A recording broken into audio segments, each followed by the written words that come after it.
The 2018 Ohio State Fair happens July 25th through August 5th. Learn more online, daily schedules, and more. OhioStateFair.com. Go behind the scenes and check out the Ohio State Fair on Facebook, Twitter, Instagram, and even Pinterest, too.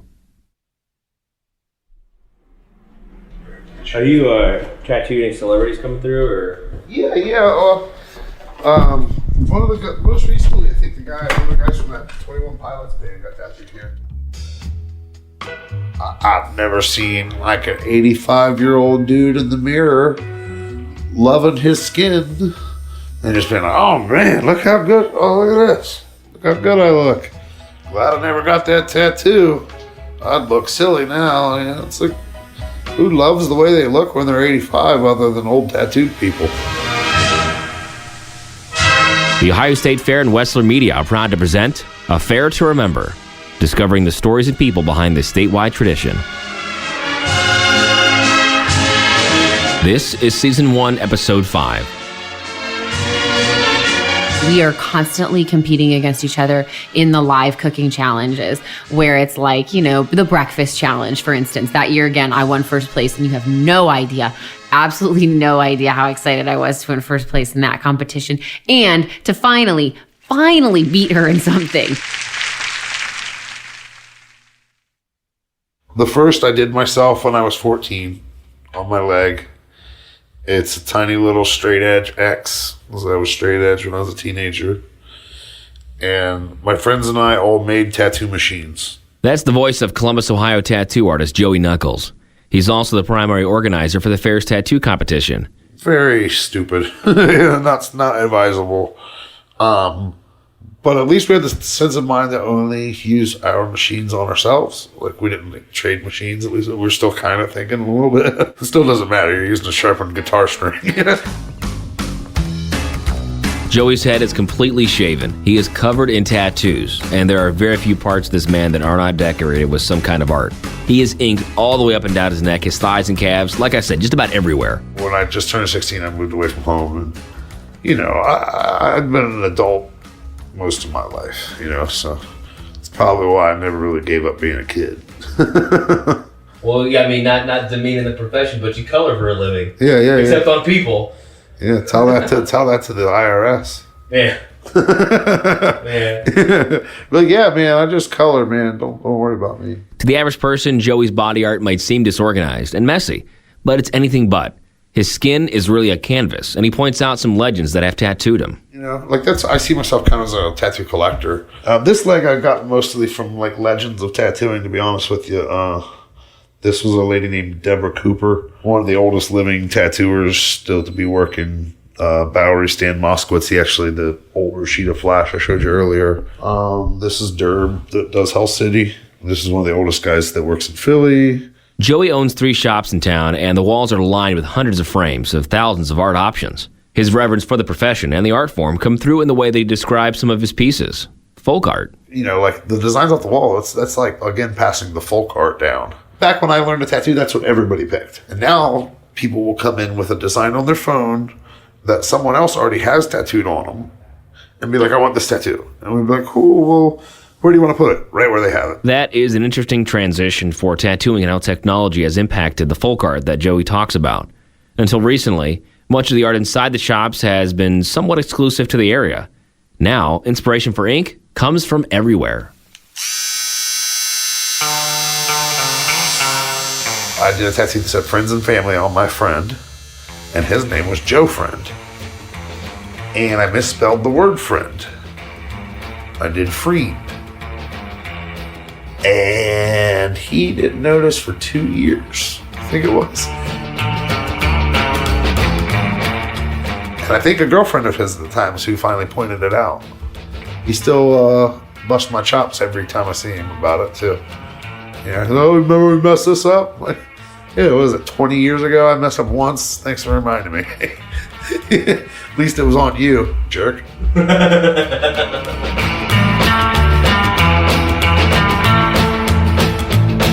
You gotta penetrate. The skin has 7 layers of the epidermis, and you gotta penetrate into 3 layers to leave a permanent mark. And so the needle penetrates into the 3rd layer of skin, and there's ink, kind of put up underneath the skin during the process, and it stains within that third layer of skin, and eventually the top 2 layers will heal over top of the stain. Bingo, bango, boongo, we got a tattoo. He spends many of his days putting art on other people. So what does JoeyKnuckles receive from doing all this? An hourly rate? No.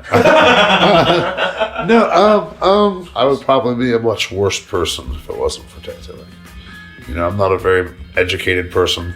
All of my education and intelligence and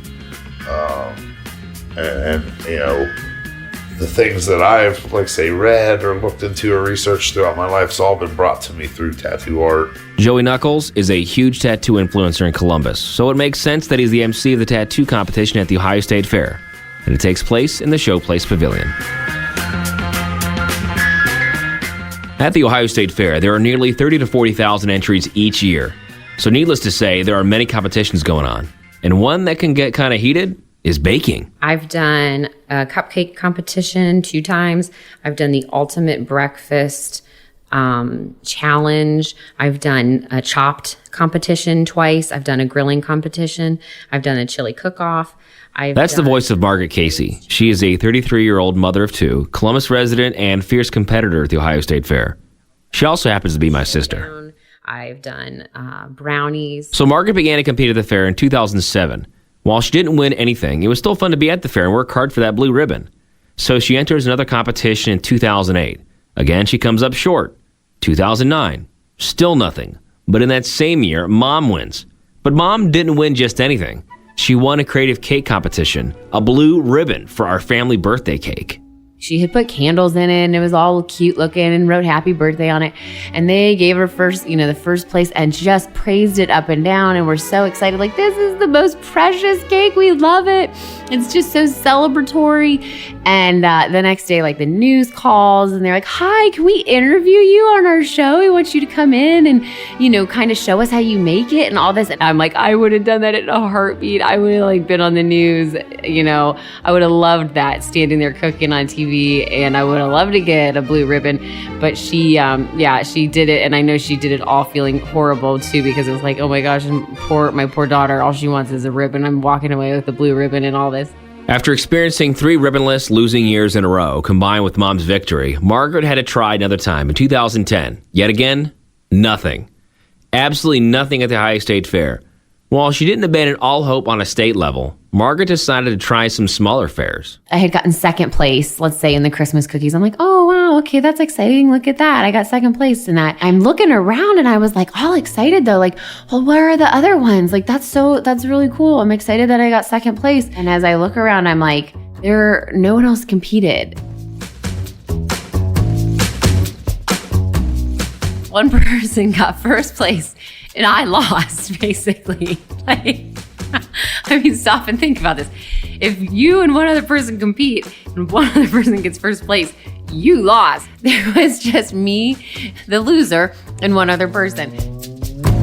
It was 5th time's a charm for Margaret in 2011, when after 5 years of hard work on and off the fairgrounds, she finally won a blue ribbon for a creative cupcake competition. Fortune has turned for my sister Margaret in recent years. She still experiences losses from time to time, but also has her fair share of victories. But there's still one catch. She has an arch nemesis. There is a specific competitor who every year shows up in full force. And as someone who competes annually, I see this woman every year, and she is my arch nemesis. We've never spoken. You're just making food, right? It's serious business. We are constantly competing against each other in the live cooking challenges, where it's the breakfast challenge, for instance. That year, again, I won first place, and you have no idea, absolutely no idea how excited I was to win first place in that competition and to finally beat her in something. It is a huge joke amongst me and some of my circle of friends. It's yes, I have this arch nemesis at the fair. It's just American to kind of want to compete and win. So who is this arch nemesis? Who is this woman? Well, we found her. And we'll talk to her next on Affair to Remember. We're back in a minute. All right, I'm recording. You with me, Karen? I'm here. Well, I got something to tell you, though, Karen. Hey, real quick, if you're looking for a new or better job in Ohio, look no further than OhioMeansJobs.com. More than 150,000 job opportunities are posted at any given time. 150,000. And more than half pay at least $50,000 a year. So your opportunities out there, they're going to help you find it at OhioMeansJobs.com. And you know what? You want to know how much it costs to go on this website and look for a new or better job for you? Nothing. $0.00. It's OhioMeansJobs.com. And what's even cooler too, it's so simple. The Ohio Means Jobs app. So you can get it right there on your phone. So you click over, go to the Apple Store, download it, the Ohio Means Jobs app. Check it out right now and look for more information online, OhioMeansJobs.com. Welcome back to Affair to Remember. I'm Vince Tornero. Please continue to share your stories with us on social media and also the website, ohiostatefair.com/podcast. And make sure you give this podcast a 5-star rating on iTunes, wherever you listen, because it helps other people discover these great stories. Again, ohiostatefair.com/podcast. Thanks so much. Now back to the show. In the last segment, you got to know my sister Margaret, a strong 11-year competitor at the Ohio State Fair. Over the years, she's signed up for a number of events, and she has her fair share of blue ribbons. But she also has her share of run-ins with a specific competitor. We jokingly call this woman the Arch Nemesis because she and Margaret have faced each other in many competitions. So while talking to Margaret about this Arch Nemesis, I got the idea to call the enemy. And with a little help from Barb Prince in the entry department at the fair, I did. Hello, we are not available now. Please leave your name and phone number after the beep. We will return your call. Hey, Karen, this is Vince with the Ohio State Fair podcast. Your message was on our machine when we got back from vacation, and I was just so busy because we got back with a dozen things. I thought, I'll get to that message. I'll get to it. I'll take care of it. And before I had a chance to, I got an email from Barb telling me that you had been trying to reach me. I'm Karen Haldeman from Cincinnati, Ohio. I enter in the family arts, some sewing, some scrapbooking, a lot of foods. Two things to keep in mind here at this point in the conversation. Karen has no idea why I'm calling her. Yeah, I want to get to know her as a competitor, but she at least right now has no idea who my sister is. And quite frankly, I don't know who she is either. Something I learned very quickly is that Karen is a serious competitor. Very serious. I don't know. Every year I say I'm going to pare it down a little bit, and I actually did. I entered 5 fewer things this year than I did last year, but I still entered 42 entries. Like 42? Did I hear that right? You heard it right.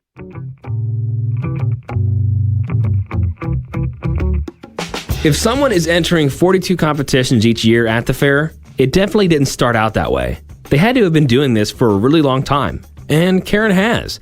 She's in her mid-70s, and she has been doing this since she was 13. Well, I think yesterday I said it was the summer of 56, but when I went back to my records last night, and in fact, I looked at that paper that I sent you a copy of, it was the summer of 55, because it was the summer before I went into the 7th grade. Karen is obviously a serious competitor at the fair, since she's been doing this for a long time. However, she also has a special dedication as well. During the run of the fair, Karen makes multiple trips up I-71 from her Cincinnati home with various types of baked goods. Cakes are one of those things that just in the last few years, they've separated the entry date, the due date for those, from the rest of the baked goods like the yeast breads and the quick breads, which has been wonderful because that allows you to concentrate just on those cakes, getting them iced and getting them to the fair. Hopefully in good condition. If we could just get the state to repair that stretch of 71, I can't think of Mount Sterling is the exit closest to it. But it's like driving through a minefield when you're trying to keep cakes in good condition. While she is obviously disappointed when victory doesn't happen, competition is far deeper than winning for this retired teacher. Karen talked about a woman named Catherine, someone that she's become very close with over the years, competing at the fair. I think I was telling you that her adult children don't quite understand this, how we can be such good friends. Competition doesn't make an enemy of anybody. Our friendships are better than that. Even when she describes losing and facing her own competitors and various other challenges, Karen has the sweetest and most kind responses. I'm not going to say we're not disappointed when we don't win. Of course, there's always that little bit of disappointment. But if we let that show every year, then we're the only one that suffers. The other competitors don't. They go happily on their way with their ribbon in hand. So as we're reaching the end of the conversation, I have to tell her about Margaret and how she's the Arch Nemesis. And of course, Karen responds in the most Karen way possible. Bless her heart. And tell her I said thank you, but I'm not as good as she thinks I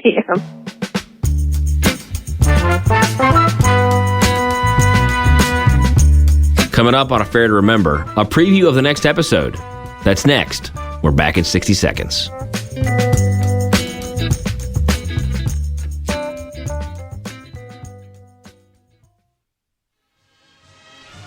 The fair is over 160 years old. That is incredible.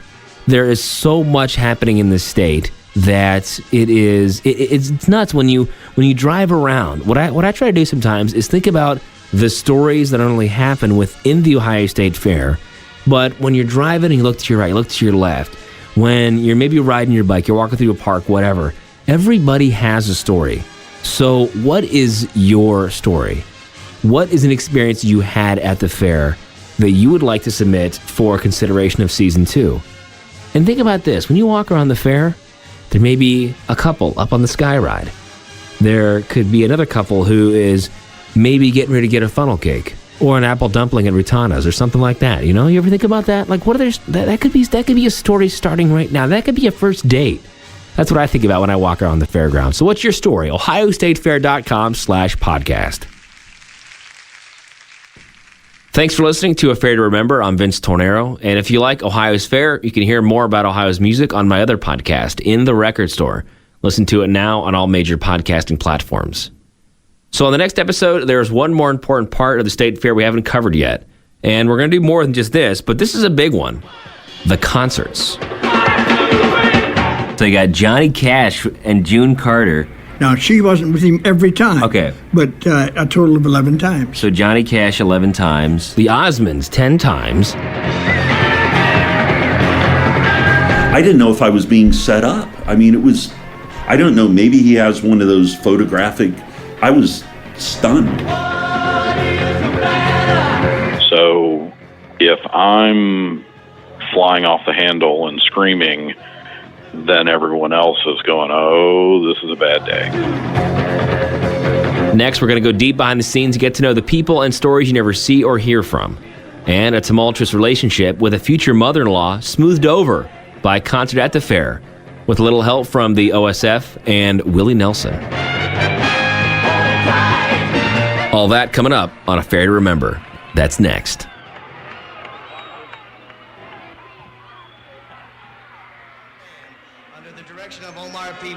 From Cleveland, Ohio. A Fair to Remember is presented by the Ohio State Fair and produced by Wessler Media.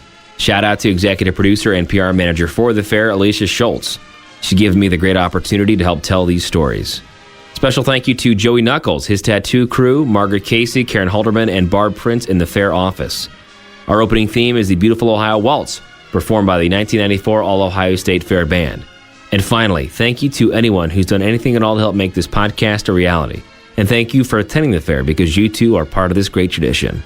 This has been A Fair to Remember. I'm your host, Vince Tornero, and I'll see you on the Midway.